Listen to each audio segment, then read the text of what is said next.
Hello viewers, and welcome to real-time shipping, sort of, on Let's Play Civilization 4 multiplayer with China. Alright, and this part, I don't have as many questions, so who knows, I might even get back to talking about gameplay a little bit. But there are some, and the first one we're going to cover is one that I missed because I did 2 takes of number 8 in the Let's Play, playing with my headphone settings, and also a little bit of a audio issue while recording on that one. So I'll get to it. This question is by Sindarin Elilar, and he reminded me in video 9 that I forgot to answer the questions he made in the 7th video regarding no tech trading Immortal and the other humans in Immortal on the last page of comments. Yeah. So first of all is the tech trading on the game versus not making it harder. And there are some elements of no tech trades on high levels that make it a little bit easier, and others that make it harder. On the easier side, if you do gain a military window, it'll last you much longer.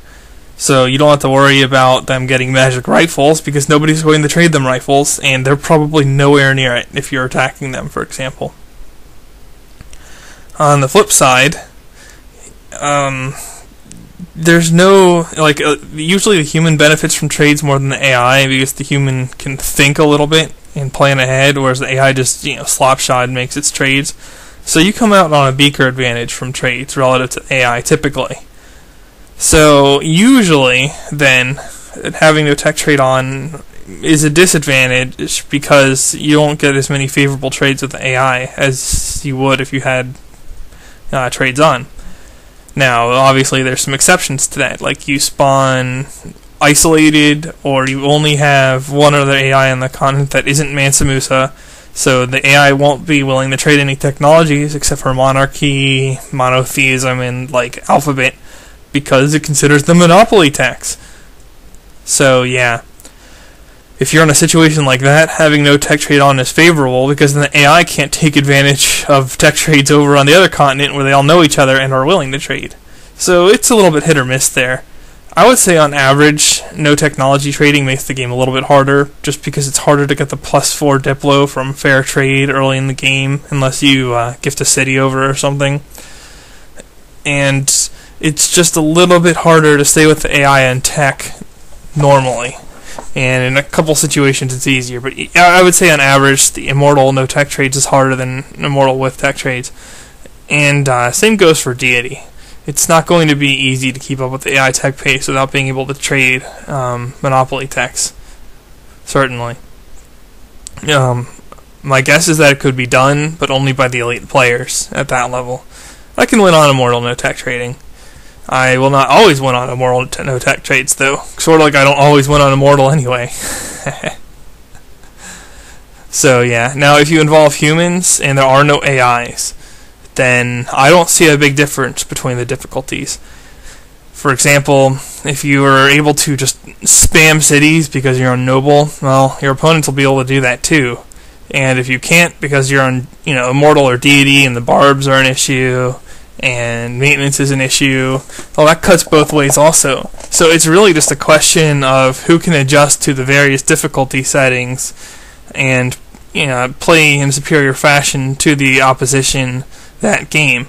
Now, of course, games between humans, like literal player versus player games, are also dependent on luck, not just these co-ops, because favorable spawn in terms of a commerce start or just spawning near a weaker player than anybody else can really put you ahead.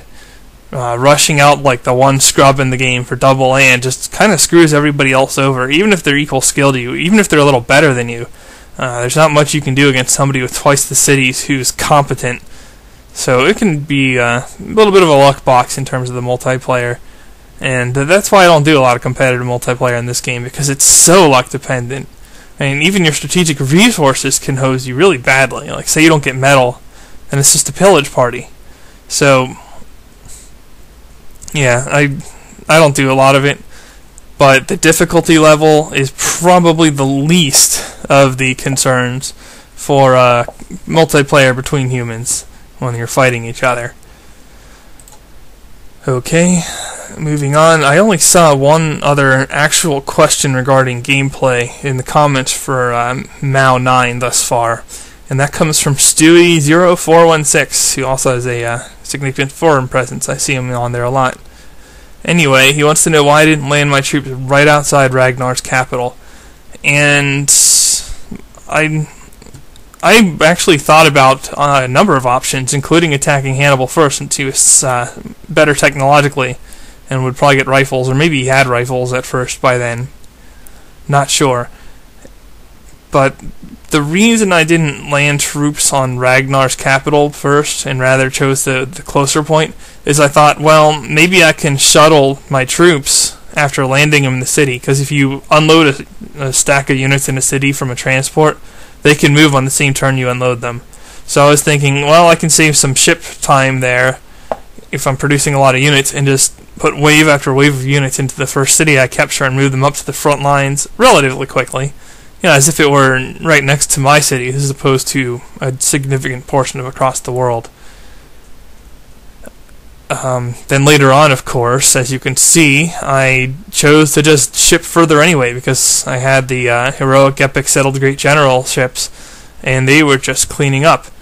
So I could, even with my fairly massive empire, my ship movement could keep up with the rate of conquest and with my unit production.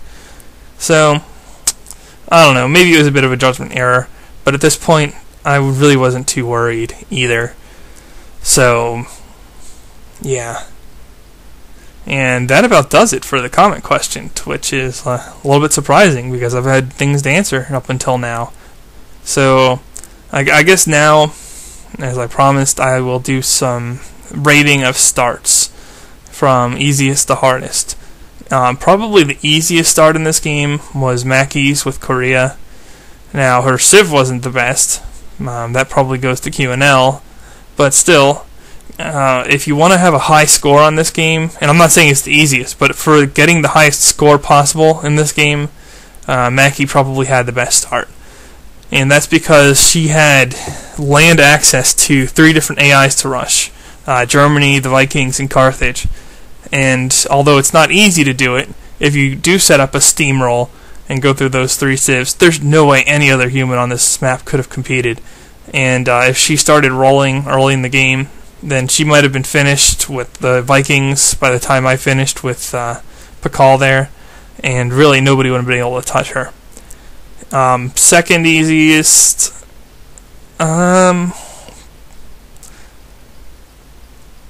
I probably would say QNL had the second easiest start, just because we're talking about Rome here. She was able to pick up iron. That was near, well, it wasn't that near, but she actually made a good play from her start by settling far away for iron, but straight towards the AI she intended to rush.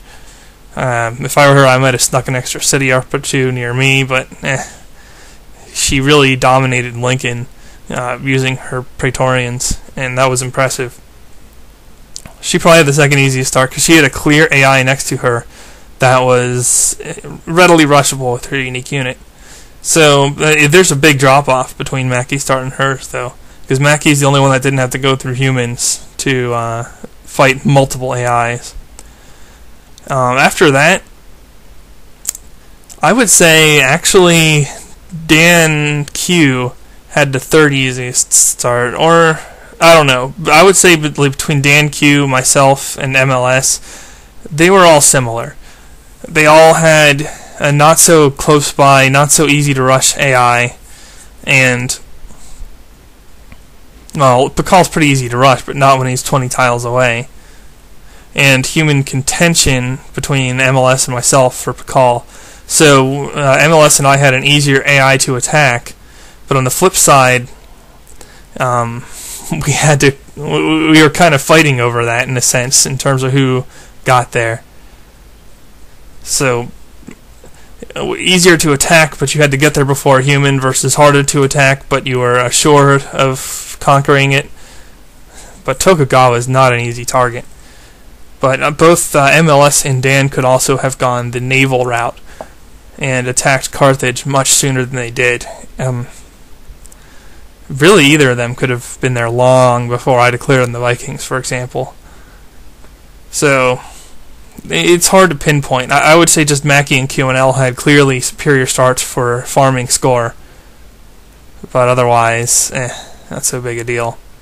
So that's my rating of the starts. Later on, I'll talk about, in the next video or whenever, I'll talk about how I would have played from each start. But I'm running out of time in this segment, guys, so I'll have to address things in a future segment. Alright, me and team, signing off.